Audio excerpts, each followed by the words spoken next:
I'm Cass, and I have officially entered my blonde era, so that's fun. We'll see how long it lasts, but I'm going to be discussing the 9 books that I read throughout the course of September. Now, September started out a little bit rough just because I got in a little bit of a slump. I wasn't able to pick up books for a week because I was super busy with other things and just didn't feel the motivation to pick up a book. However, once I did pick up a book, the book that I chose to pick up was The American Roommate Experiment by Elena Armas. Now, I read The Spanish Love Deception a couple months back and absolutely loved it. I loved it so much. And I did enjoy this one as well.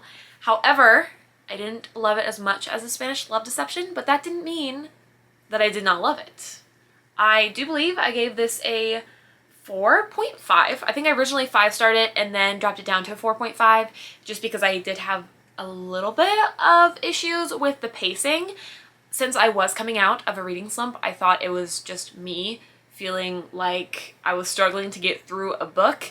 And then I kind of took a step back and thought about it and realized kind of how slow this book was, but that did not stop me from loving it. Also, my tab colors matched the cover so well, and I just love how that looks. I did like the concept of this book. So essentially we have Lucas, who is obviously main love interest, and we have Rosie. Now, Rosie's apartment ceiling like caves in, and so in order to sleep under a roof, she goes to her best friend's apartment, Lena, and discovers that Lucas is already there. But Lena has nowhere to go, and so they end up kind of making a pact to coexist. Now, Rosie is a writer, and she's struggling to write I believe a sequel to her debut, or I guess like the next book after her debut. It's really interesting to read about a writer, considering that Elena Armas is a writer, so I feel like her perspectives and thoughts are very realistic because that is something that the author can portray with 100% realism because they are also an author. And essentially, Elena is having writer's block, which I was gonna say I relate to, but I am no writer. I am no writer at all. However, in order to gain some inspiration, Lucas and Rosie agree to go on fake dates for Rosie can kind of draw inspiration for their dates.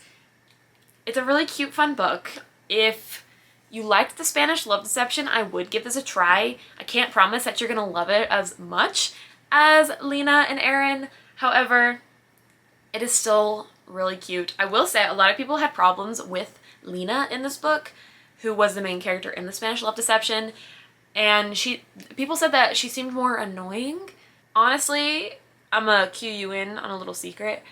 I forgot that Lena was the main character in The Spanish Love Deception. Like, I forgot that was her name. And so all the cameos with Lena, I forgot that that was the other character. So yeah, don't tell anyone, but I just thought I'd expose myself. Next, I picked up Molly's Game by Molly Bloom, and I am obsessed with this story, and specifically the Netflix film, which is also titled the same name, which is Molly's Game. The film is an Aaron Sorkin film, and the way that he created this film is spectacular. The way the storytelling is done, and it's just brilliant. And I love a good movie based off a true story, and it's just done so well in my opinion. And I did want to pick up the book to kind of read the details that were left out. And honestly, I think they stuck pretty close to the original. And it's just fascinating to see the real names in this book. And it's just, she's such a badass. Essentially, Molly Bloom ran an elite poker game in New York and LA.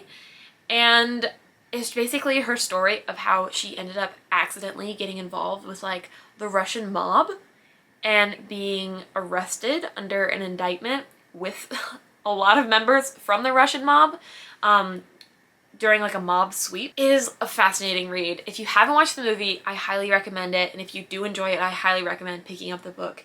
It's not exactly like the best written book because obviously Molly Bloom wasn't first and foremost an author, but I think it's still solid in the storytelling aspect of hearing the events. Don't pick it up if you want some like super juicy gossip on like Hollywood elites, because I feel like that's like not a good reason to pick up the story. I gave this book 5 stars, even though the writing wasn't super strong. I am kind of biased because I love the film so much and I've watched it so many times, and then getting the book format just kind of gave me some extra content. So 5 stars for Molly's Game. Next, I picked up Once Upon a Broken Heart by Stephanie Garber, and the amount of times I was talking about how this is a prequel series about the character Drax, and no one corrected me that it is in fact not a prequel series is kind of ridiculous. So if I ever said it was a prequel series, maybe y'all just didn't catch it, or maybe you just let me act a fool, which is totally okay because it's on me. Now, I love Jax. I think his character was very interesting. And Stephanie Garber's writing, once again, just hits home. She's just able to create stories that draw you in immediately. And her books read very, very quickly as well. And so I was able to jump in headfirst and make it almost 100 pages when I meant to read like 10. So very, very quick read and very different from Caraval. It is set in the same universe as Caraval, and we do have a little bit of interactions with Tella and Scarlet. However, it is set on a different continent or a different country. I'm not sure like the mapping of how that works. I will say our main character is questionable in terms of intellect, but I also will mention that I read Once Upon a Broken Heart and then Kingdom of the Wicked, which I'll talk about in a second, back to back, and they have very similar elements about a character not being able to love because they're a fate or they're a prince of hell, and so they have no emotions. So reading them back to back was a mistake. So I don't recommend reading those series back to back. However, it was a fun read, and for me it was pretty solid, and I did give it 4 stars. And then I did read The Ballad of Never After. It released in September, and I was extremely excited to pick it up, and so I did. I also gave this book 4 stars. And the ending was phenomenal. Did it hurt? So badly, yes.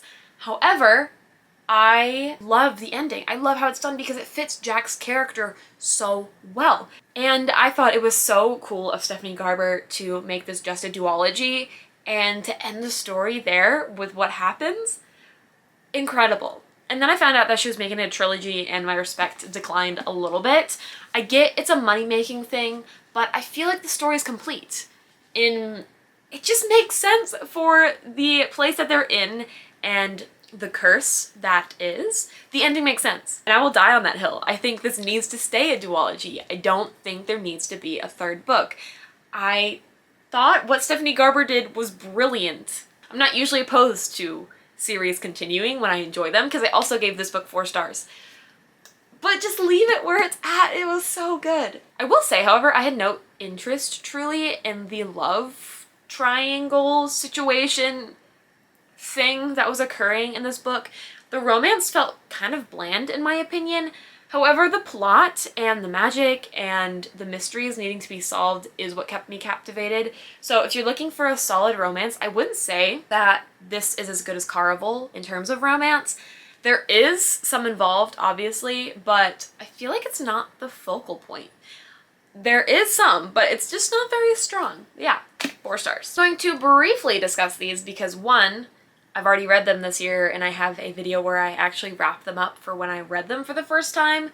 And 2, I have a live stream discussion with Katie's reading where we go in depth about Kingdom of the Wicked. And essentially my thoughts are, it went to a 4 to a 4.5. I really enjoyed knowing things that we don't get to know about until later in the book, but knowing them straight off the bat was super fun. And yeah, 4 to 4.5. And then for Kingdom of the Curse, the same thing happened. It was 4 to 4.5. I will say this is a lot slower than I remembered, but it still read quickly. No thoughts, head empty. Didn't really progress the plot, but let me get into the book that I really want to discuss. And that is Kingdom of the Feared. Now, I gave this a 3.5. Whew, was this book messy. So messy.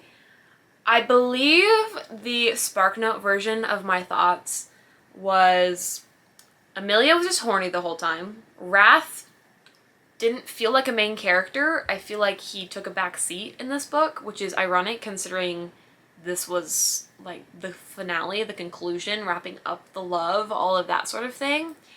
And that, oh, I can't even mention that, that's a spoiler.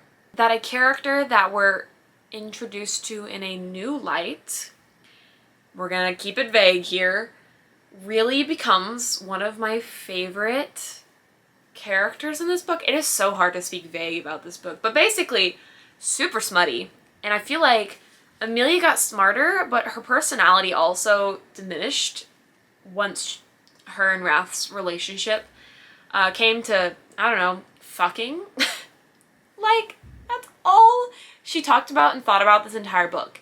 And I think there needs to be some sort of balance. Like, the slow build-up, I guess, was worth it, but then when every other page they're just doing the devil's tango, it's just not, it's too much. There was not a good balance in this book. And a lot of people complained that this is marketed as YA instead of NA, that being new adult versus young adult. It didn't really bother me that they're not marketing correctly because A Court of Silver Flames is in the YA section and that book is just straight smut, so I've got nothing left to say other than this was a severely disappointing and messy end to a trilogy that, looking back, is fairly average. I was really looking forward to this book and I really hyped myself up for it, but looking back and now that I've reread the series, it's truly average. I don't think I'll reread it again. It's not gonna stick with me. I do think the cover designs are gorgeous. I did get the exclusive Barnes & Noble edition, which is pink, so that makes me happy. But all in all, pretty average. This book was not it. It did not end the series well, in my opinion, and it ruined, well, it didn't, it just went in a completely new direction. It felt like almost the start of a new series instead of a series finale. I want to discuss Lore by Alexander Bracken. I've never read an Alexander Bracken book, but oh my goodness, did I love this. It has been a hot minute, I feel like, since I've read a standalone fantasy book, and Lore gave me everything and it gave me more. I 5-starred this book, and I will say I was shocked that this book has a 3.8 on Goodreads. It felt so low in my opinion, and obviously I loved it since I gave it 5 stars. I did read it all in one day while I was traveling to visit Katie and my friend Lexi, and the concept drew me in immediately. This book was sent to me by Darcy, so thank you, Darcy. I do appreciate it. But essentially every 7 years, as punishment for a past rebellion, I believe it's 9 gods are forced to walk the earth as mortals, and it's Greek gods, so Greek mythology, which it's so good. It was so refreshing to read a book that involved Greek mythology that wasn't Percy Jackson. Don't get me wrong, I freaking love Percy Jackson. However, it was refreshing. That's all I'm trying to say. I related to Lore's character so much, and she immediately was a character that I fell in love with from the first chapter. And the cool thing about this being a standalone is, one, it's super long, so you get to be in with these characters and really soak it in. It's not like a short standalone. You get to enjoy your time while you're there. But also, it's action heavy and the pacing is incredible. I love fast-paced books, and a fast-paced standalone fantasy book involving Greek mythology, I'm sold. Clearly. There were plot twists and elements that I just did not see coming. I love Lore and I love Miles, which is her best friend. I do believe his name is Miles. The love situation is questionable. I didn't really care for it, but the action, the plot, so good. Some people say, I was reading Goodreads reviews, some people complain that the villains are a little weak, which is a little bit true. But for me, I think just because I connected with Lore's character so much, I was excited to see her story. And yeah, it was so refreshing to read a standalone. And the last book that I read was Jeanette McCurdy's I'm Glad My Mom Died. I listened to it as an audiobook. Literally the second Spotify announced that they brought audiobooks to their platform, they had my money so fast for that book. And I definitely recommend when authors release memoirs like this to pick up the audiobook and hear them narrate it to you, because then you're getting how they imagined the story being told read to you. And I just think it's a very unique experience and one that is so necessary for this book. Now, I did give this book 5 stars, and it is so weird to say that I enjoyed this book because obviously it is about how Jeanette McCurdy was abused by her mother and forced into an acting career that she didn't even want to do, and how her mother gave her an eating disorder and how she had undiagnosed OCD, and just so much happened in her life. If you know nothing about Jeanette McCurdy, if you didn't know who she was, and you didn't watch iCarly, which was me, I never grew up watching iCarly or Sam and Cat, and the only rumors I heard about Jeanette McCurdy was how she left Sam and Cat because Ariana Grande was getting famous and she was salty, and I was like, that's kind of weird. And so I had like a weird image of her in my head as an individual. I didn't really think about her, but if I saw an image, I was like, oh, that's the girl who was salty about someone else's fame. And then it is revealed that that was not the case whatsoever. And it's just fascinating to hear stories like these. So yes, I did give this 5 stars, and I definitely recommend the audiobook if you are going to pick it up. And please, please buy the book. Do not tear it or pirate it, because I think it's important that Jeanette McCurdy gets the money that, what is everyone saying? Like, I hope she gets more money than the hush money that Nickelodeon offered her to not talk about her experiences on Nickelodeon and how fucked up it was. So yeah, get her that money. So those were the 9 books that I read throughout the course of September, and I hope you enjoyed hearing my thoughts. Let me know if any of them are controversial, especially about Kingdom of the Feared, because I'll be really, really curious to hear other people's thoughts, because I thought it was a mess. And yeah, let me know your favorite book that you've read this month. Honestly, I think this was the most solid reading month that I've had. I think there was a nice variety of books that all were 4 or 5 stars, other than Kingdom of the Feared, which was my most anticipated book release of 2022. So Cass has learned her lesson. Lower your expectations. But yeah, I really hope you enjoyed, and I do hope to see you in the next one. Toodles!